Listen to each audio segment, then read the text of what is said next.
1961 సంవత్సరము జనవరి 25వ తేదీన కీత్ సెషలియన్ దానియేల్ గారు చేసిన ప్రసంగం. ఎఫెసీలకు రాసిన పత్రిక 3వ అధ్యాయం 3వ వచనం. క్రీస్తు మర్మము దేవదర్శనం వలన నాకు తెలియపరచబడినదను సంగతిని గూర్చి మునుపు సంక్షేపముగా వ్రాసితిని.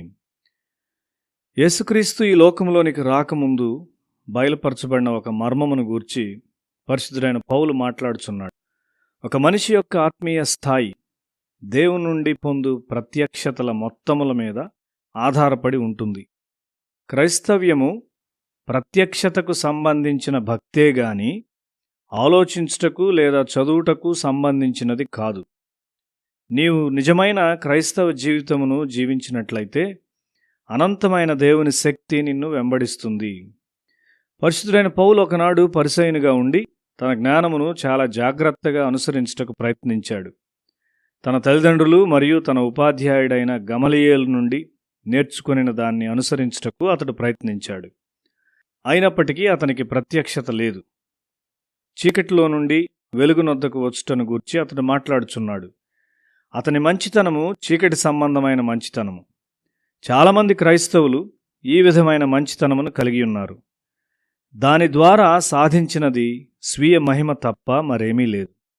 ప్రత్యక్షతను పొందిన దేవుని పిల్లలు తమంతట తాము సంతృప్తి చెందరు. వారి మంచితనము వెలుగు యొక్క మంచితనము. అది దేవుని యొక్క అనంతమైన దీనమైన మంచితనము. దేవుని యొక్క మంచితనమునకు పోలిస్తే మన మంచితనము ఎంతో తక్కువైనదని గ్రహించగలము. దేవుని యొక్క మంచితనము అంతకంతకు పైకి లేచున్నది.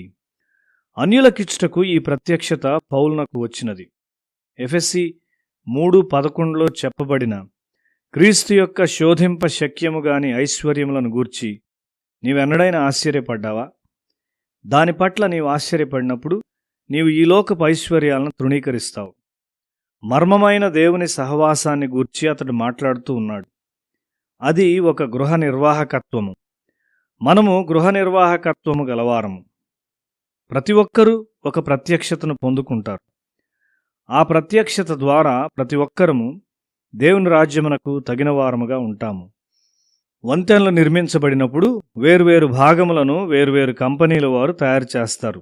అయితే అవి సమీకరించబడినప్పుడు అవి పరిపూర్ణమైన వంతెనగా ఉండును.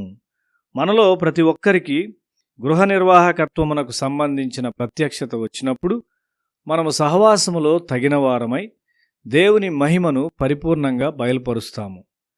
ఆ ప్రత్యక్షత నీకు రానప్పుడు సహవాసము నుండి నేను ఏమి పొందుకుంటాను అనే వైఖరిని కలిగి ఉంటావు. అదే ప్రత్యక్షత నీకు వచ్చినప్పుడు సహవాసంలో నన్ను ఏమి చేయాలి అని దేవుడు కోరుతున్నాడు అనే వైఖరి నీదిగా ఉంటుంది. అప్పుడు ఆయన ఉన్నతమైన జ్ఞానము సహవాసము ద్వారా లోకమునకు బయలుపరచబడుతుంది. ప్రత్యక్షత లేని ప్రజలు పేరుకు మాత్రమే క్రైస్తవులు. నీ యొద్దకు దేవుని ప్రత్యక్షత వచ్చినప్పుడు నీవు ఒక పాపివని మరియు యేసు నీ రక్షకుడని నీవు తెలుసుకుంటావు. అప్పుడు సహవాసమునకు సంబంధించిన మర్మము బయలుపరచబడును. అప్పుడు నీ గృహ నిర్వాహకత్వమునకైన ప్రత్యక్షత నీకు బయలుపరచబడును. ఇక్కడ ఆరాధన కొరకు చాపలు పరచుట మొదలుకొని అన్నిటినీ విడిచిపెట్టి ఒక మిషనరీగా వెళ్ళుట ఒక గృహ నిర్వాహకత్వము.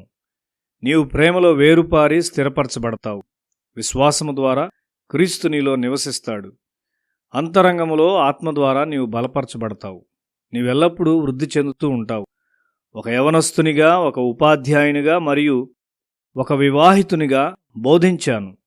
అయితే ఒకనాడు నేను అన్నిటినీ విడిచి ఆయన వెంబడించాలనే ప్రత్యక్షత నాకు వచ్చింది. దేవుని ఆత్మ నన్ను, నా భార్యను అంతరంగములలో బయలుపరుస్తూ ఉన్నాడు. ఎఫెసీలో పరిశుద్ధుడైన పౌలు అన్యులను ప్రేమించాడు. సువార్త అన్యజనులకిచ్చుట అన్నది పౌలునకు దేవుడిచ్చిన గొప్ప ప్రత్యక్షత. ప్రత్యక్షత లేనప్పుడు ప్రజలు నశించిపోతారు అని సామెతలు 29వ అధ్యాయం 18వ వచనంలో చూస్తాము. ఆత్మ అంతరంగ పురుషుని బలపరుచును. తక్షణమే ప్రత్యక్షత వచ్చును. మనము మన స్వంత ప్రణాళికలను వేయము. దేవుని ఆత్మగల మనిషికి అది ఎల్లప్పుడూ ఒక పురోగమించు ప్రత్యక్షత.